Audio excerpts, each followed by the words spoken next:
Alright, hello and welcome back to another Mr. Pisto Plays Magic the Gathering Arena Brawl Deck Tech and Gameplay session.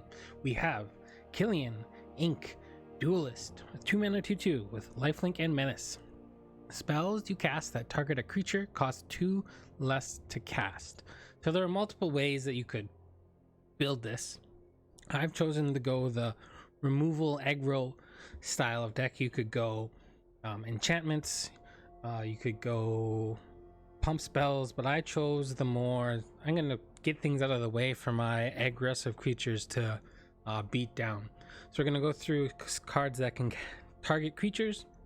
We're going to go through some creatures in the deck, some permanent spells, and some non-permanent spells that don't target. Alright, so on to things that target creatures. We have Giant Killer. This is in this category. It's kind of a pseudo thing, but it does have chop down. So with Killian out, they can cost 1 white to destroy target creature with power 4 or greater. And it is a 1 mana 1/2 that pay a white and a colorless to tap target creature. So it gets things out of the way even after it comes into play. Bloodchief's Thirst is just an overall great spell. You can play black to destroy target creature or planeswalker with any mana value. So it's nice that it makes that part cheaper. We have Sajiri's Shelter as a land and a spell, and it also is one that helps us protect our Killian or any other of our creatures that we have out. Eliminate, playing 1 black mana to destroy target creature or a planeswalker with converted mana cost 3 or less. There are a lot of pesky cards at that converted mana cost. With Dire Tactics, we have a decent amount of humans in the deck, so exiling a creature, and then if we have even our commander, this might not get discounted, but it does exile anything, which is great when you have to battle against things like Coma. Murderous Rider's Swift End can cost 1 less with Killian. 2 mana to destroy target creature or planeswalker at instant speed is very nice. You do lose 2 life, but then it has a 3 mana 2/3 with lifelink on the other side of it, so it's pretty good. Baleful Mastery and Eat to Extinction both do kind of the same thing. Well, they do the exile target creature or planeswalker. This one you can pay for a lot less, but giving your opponent a card is not always worth it. Into Extinction, being able to effectively surveil by looking at the top card of your library. If you like it, you can keep it there. If you don't like it, you can put it in the bin. Paying 2 mana for these effects is great. Hogger Mauling is a land if you need it, but can also be a removal spell for a creature, and with Killian out, it only costs 2. Otherwise it costs 3 or 4. Normally it's going to cost 4. Silverquill Command, this is in here because you can target one of your creatures, or I guess an opponent's creature, and give it +3/+3 and flying until the end of turn. And then the other 2, return target creature card with converted mana cost 2 or less from the graveyard to the battlefield. We have a decent number of those. Target player draws a card and loses a life, and target opponent sacrifices a creature. So if we target one of our creatures with the +3/+3, we can pay 2 mana for these 2 effects, which is fantastic. Secure the Scene, paying 3 mana to exile any non-land permanent. Sure, you leave behind a 1/1 for your opponent, but just getting rid of anything because you're exiling it. It's a great card to have in this deck. The Rise of Exodus. This exiles a creature, exiles an instant or sorcery from a graveyard, and you can also draw a card and discard a card because in Learn, in the Brawl format, we don't have sideboards, so we get to learn by looting basically, or drawing a card and discarding a card, not looting. Looting is the other way around. Erebos' Intervention, you can pay 1 black and get 2 for this, so X can be, if you say X is 2, it only costs you 1 black if Killian's out. Or target creature gets -X until end of turn and you gain X life, and exile up to twice target cards from graveyards. You do the bottom one, you don't get any discount with Killian out. But if you do the top one, you get 2 free -X, which is pretty solid. Heliod's Intervention.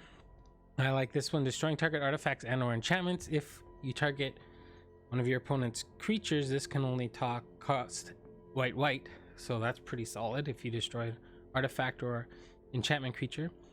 And the target player gains twice X life. You don't get a discount for that, but the top part you can get a discount. That's why I put it in this pile. If you're liking the video, if you think I missed any spicy removal spell, let me know. I'm sure there's lots out there. There's lots of different ways to build it. Like, subscribe, notify. Let's look at these creatures. We have some typical mono white kind of stuff with Alcias of Life Bounty, Selfless Savior, Speaker of the Heavens, and Luminarch Aspirant. This is all kind of the lifelink protection. These two creatures protect your other creatures. This one gives protection from a color. This one gives indestructible. Speaker of the Heavens, being able to eventually hopefully get your life total up to 7 more than it started. Killian does have lifelink, so that's possible. And you can get 4/4 angels when you tap it, only on your turn and only as a sorcery. Luminarch Aspirant makes any and all creatures in the deck bigger at the beginning of each combat by +1/+1. It's a great creature. Seasoned Hollowblade is another one of those good ones that blocks well, attacks well, and it plays really well with Luminarch Aspirant. Shalai and Ambrose. You can like the deck can go big with Ambrose and adding 1/1 counters. It can also that can pick off small creatures with 1 power or 1 toughness. And Shalai can make all the smaller creatures that you have and we have in the deck 1 bigger when they enter the battlefield. And it's also a flying vigilance creature, which is quite nice. And a 4-mana 4/4 on the Ambrose side is nothing to scoff at either. Then we have General's Enforcer. This gives all your legendary humans you control the indestructible, so it protects Killian. They need 2 removal spells to get rid of Killian. And you also can have a little bit of graveyard hate with the black, white, and 2 colorless. Exile a card from a graveyard. If it's a creature card, you get a 1/1 white human soldier creature token. We have another protection style spell with Selfless Glyph Weaver. Exiling this creature gives all your other creatures indestructible. So there are a lot of ways to give Killian indestructible or protection. And if you can get to 8 mana, pretty solid. Deadly Vanity. 8 mana, choose target creature or planeswalker, then destroy all other creatures and planeswalkers. So it's a great reset button late game if you need it. We have the Callous Blood Mage, being able to exile in graveyard. That's another graveyard hate card. Or drawing a card and losing a life. This is usually the one we're going to do. And if you need an extra blocker, you get you can make a 1/1 Pest. Sedgemoor Witch plays very well with all our removal style spells. It has a 3 mana 3/2 with Menace, Ward, pay 3 life. So if they want to target it, they have to pay 3 life. It has Magecraft. Whenever you cast an instant or sorcery spell or copy it, you get a 1/1 black and green pest creature token. When this creature dies, you gain 1 life. So we got a lot of instants and sorceries in the deck, so it does some work. General Kudro, here's another graveyard hate style spell, also giving the other humans in our deck +1/+1, 3 mana 3/3, and whenever a human enters the battlefield under your control, exile target card from an opponent's graveyard. You can also pay 2 and sacrifice 2 humans to destroy target creature with power 4 or greater. Hopefully it doesn't come to that, but if it does, we can do it.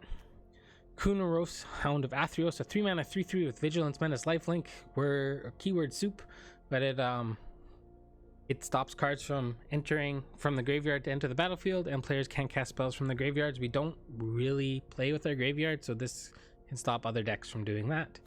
We have Luminous Broodmoth. We don't have that many flyers in the deck, so whenever a creature with not flying dies, it re-enters the battlefield under its owner's control with a flying counter on it. So it's a 4 mana 3/4 flyer in and of itself, and it makes all your creatures kind of have an extra life. Then we have Shadrick Silverquill. We can't be playing the Silverquill colors without playing the Silverquill Dragon. Flying, double strike, 5 mana 2/5. At the beginning of combat on your turn, you may choose 2. Each mode must target a different player, so you can choose none. When I first saw this, I read it very wrong. You can't just choose 1, you have to choose 2. Target player creates a 2/1 white and black Inkling creature token with flying. Target player draws a card and loses 1 life. Target player puts a 1/1 counter on each creature they control. So if your opponent has no creatures out, you can put all 1/1 counters on theirs and you get a 2/1. Or if they're tapped out and you can get in for lethal, you can put all 1/1 counters and have them draw a card and lose a life because they can't use that card right away. Or you can make yourself an Inkling and make your other opponent's creatures bigger. There's some play here. I'm not a huge fan. I think it would be better in multiplayer format, but yeah, it's still a 5 mana 2/5 double striker is solid. We got some non-creature spells. We'll go through these fairly quick. Shadow Spear, giving your creature +1/+1 and has trample and lifelink. You pay 1 to make permanents your opponent's control lose hexproof. So this helps us get around gods. and other things that are indestructible. Arcane Signet taps to add a mana of white or black. Tome of Legends draws us a card by paying 1 mana to remove a page counter from it. We will be attacking with Killian, and hopefully we don't have to cast Killian too often, but we can regenerate tokens on this fairly quickly. Banishing Light helps us get rid of any non-land permanent. Heraldic Banner makes our white or black creatures bigger and also gives us one of those 2 mana. Elspeth Conquers Death exiles a big thing to get it out of the way, slows our opponent down on the next turn, and then we can get back something from our graveyard with a 1/1 counter on it or a loyalty counter. The only planeswalker we have in the deck that would get a loyalty counter is Kaya the Exonerable. 5 mana, 5 loyalty planeswalker. You can +1 it to put a ghost form counter on your creature, non-token creature, and that creature gains when it dies or is put into exile. So when it moves, leaves the battlefield, you get a 1/1 white spirit creature token from flying, and that creature comes back to your hand. So it's protecting itself. Exile target non-land permanent, so we can get rid of anything, kind of like Elspeth's Nightwear. And then -7, if we get to it at the beginning of your upkeep, you may cast a legendary spell from your hand, from your graveyard, or from among cards you own in exile, and without paying as mana cost. So if we can get to the -7, we probably are going to win the game, because we're just going to keep casting Kaya over and over and over again. You have a couple of non-creature, non-permanent spells with Umbral Juke. Target player sacrifices a creature or planeswalker, or you can create a 2/1 white and black inkling creature token with flying. Probably could be something that actually targets, but I think this card's cool. And usually people only have 1 planeswalker, so being able to make them exile a planeswalker if they have no creatures out is pretty solid. And getting a 2/1 flash flying creature token, pretty solid too. And our last spell in the deck is Starnheim Unleashed. 4 mana for a 4/4 white angel warrior creature token with flying and vigilance, but if you cast it for its foretell cost of white and XX, you get X of those angels instead. So you can get 3, realistically 3, maybe 4 angels out of this. Even 2 angels for 5 mana is a very good rate. We have Castle Ardenvale, we have the Black Castle, we have 6 plains, 5 swamps, the Pathway, the Kaldheim Uncommon Land, Scoured Barrens, Shine Shadow Snarl, the new dual land from Strixhaven, Campus from Strixhaven, Command Tower, Crawling Barrens, Fabled Passage, and Field of Ruin. All right, that's Killian, the Ink Duelist. Let's get into a couple games. Cap America. All right, we have pretty solid opening hand. We're up against Hofri Ghost Forge. Comment below if you want me to play this one in the next upcoming games. Let me know. All right, we're probably gonna cast Killian first. Makes the most sense. We'll go Campus.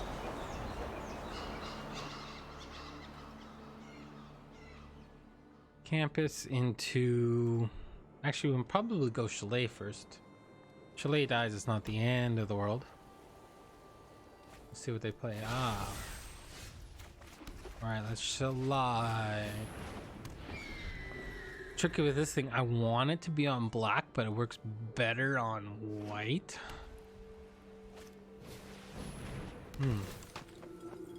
I guess we get in for 1 and then play Killian and plus it, I think, or put a 1/1 counter on. Does that make more sense than playing the banner? We play the banner, then we can potentially Elspeth the next turn. I think it makes most sense to ramp. Gonna do it on black. Get you for 1. This gives us Elspeth options, Silverquill command options. Gives us more options, or we can do Tome plus this. That gonna hit the banner? Yep. I guess that's not hitting our our commander. Land, please. Land, please. Haha. Not exactly the land we were looking for. Let's attack first. Always attack first. We will play the Tome. Then we will play the Killian. Then we will activate. Bada bing, bada boom. Hopefully we can get a land and then we can go Elspeth Conquers Death onto this thing. If we don't get a land, we'll probably make our Killian flying and draw a card. And then we can also foretell this. Doomscar. Alright, I guess for general Kudroing then. Play that.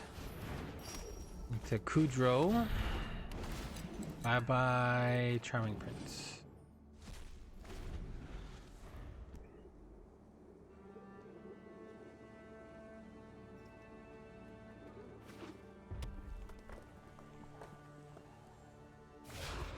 Yep, for fee.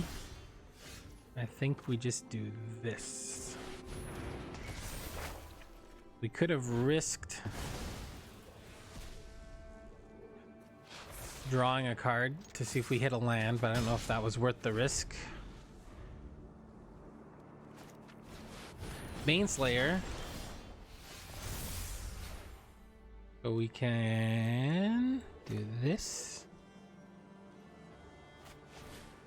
Let's do this and no, let's do this. And I think we want to draw a card. I don't think we want the damage right now.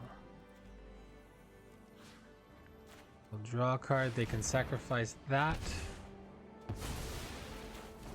We're going to play this, and then we're going to do this. And we'll get you. Next turn, we get our chalet back unless they destroy this.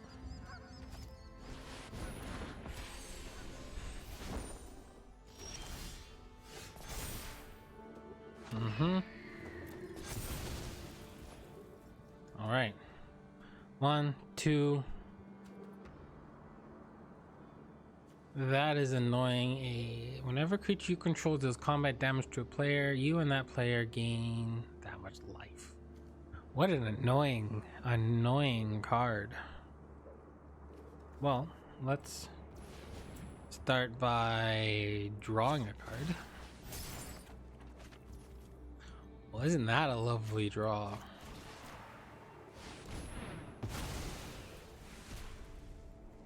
Let's library that one. Get this out.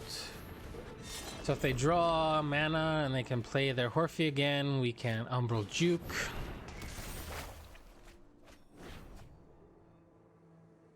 Do they have an untapped land? They don't. Terror of the Peaks. We can deal with whatever they play.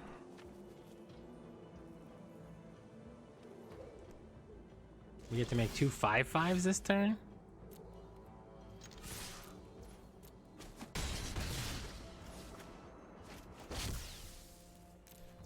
Make some 5/5s. Draw a card. Maybe we did that in the wrong order. That's okay. I don't think that even if they double spell, it's not the end of the world.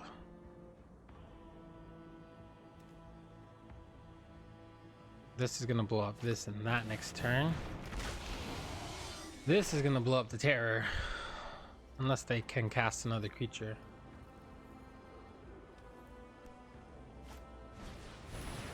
Pacifism. This. X.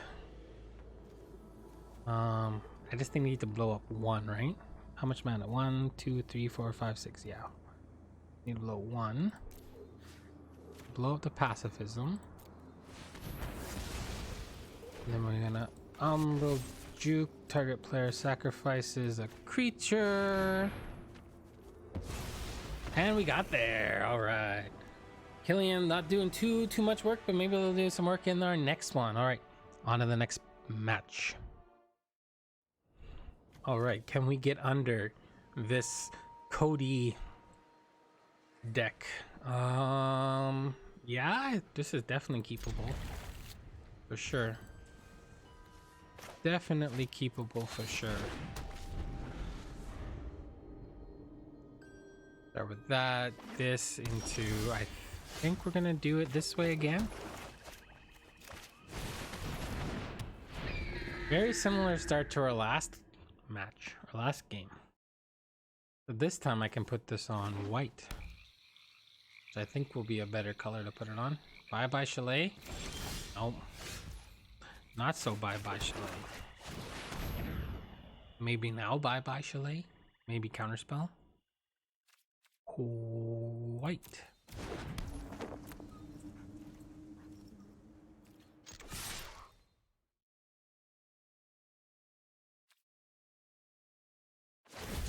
Cycle migration path. Interesting.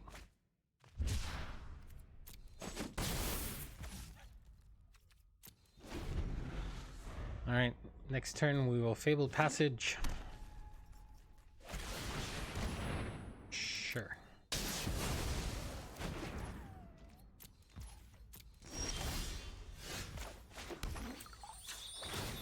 So we get ourselves white. Say some hello. This.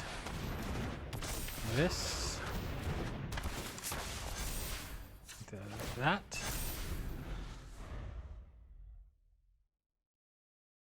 Now what? Here comes Codie. You gotta cast it eventually. Or do you have a removal spell? Doing that makes me feel like you have a removal spell. Where's my sound? Where'd the music go? Well, doesn't that just suck? Alright.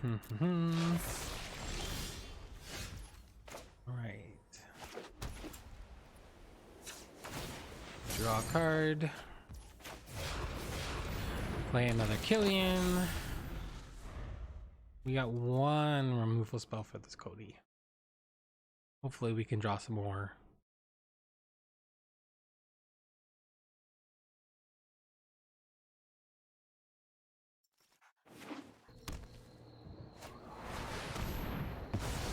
Should have figured it would be removal dot deck. It kind of seems what most Codie decks want to do. Right in.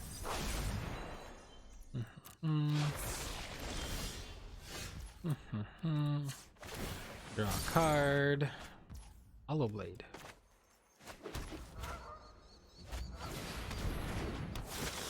Draw another card.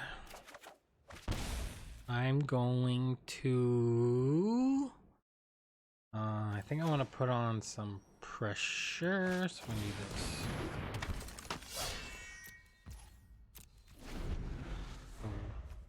Now we have 2 angels.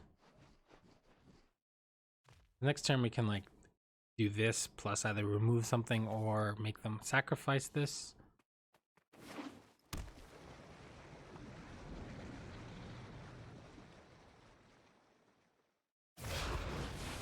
Sure.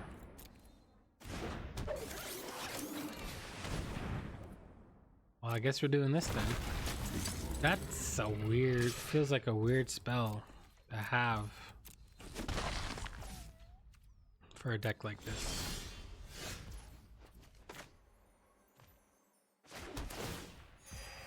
Gain a life. I think we... Yeah, we do this.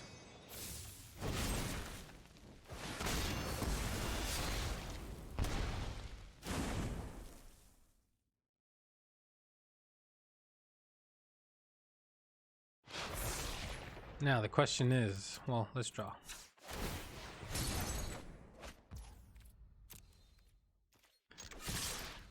I will discard this swamp to this. Sure.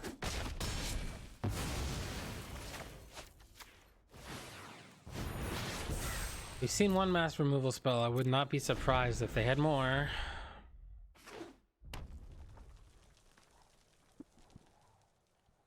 Codie for 5. I'm tapped out. Do your worst. Thank you.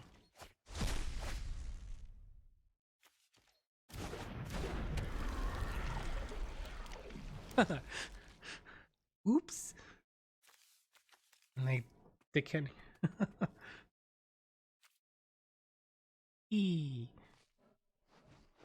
That's the danger of the allure of the unknown. I think we just won. Maybe. What do they got? They got a way to remove it right now?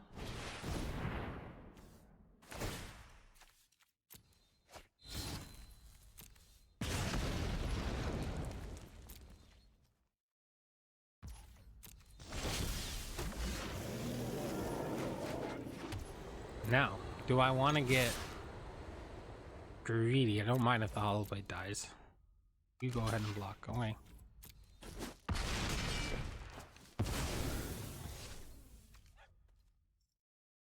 Alright, how greedy do I want to be? I don't think we need to be that greedy. I think we just play this. We can draw a card.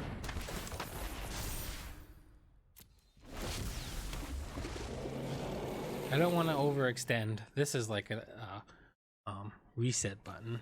They can take either one of these. Both of these deals with Codie.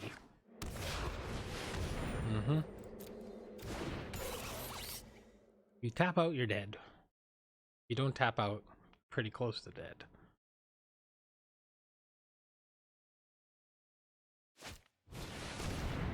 Cultivate.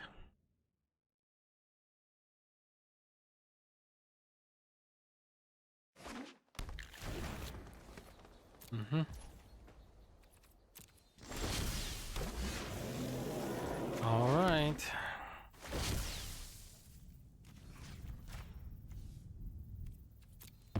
And victory is ours. Good game. The danger of playing a card like that one. Well, I have to say, thank you for watching. Let me know what you think about this version of the deck. I know there's an enchantment version of the deck, and that could be something that's fun to play around with in the future. So let me know what you think. Like, subscribe, notify. Have a wonderful morning, afternoon, evening, or night, wherever you are in the world. Take care in these troubled times. Bye for now.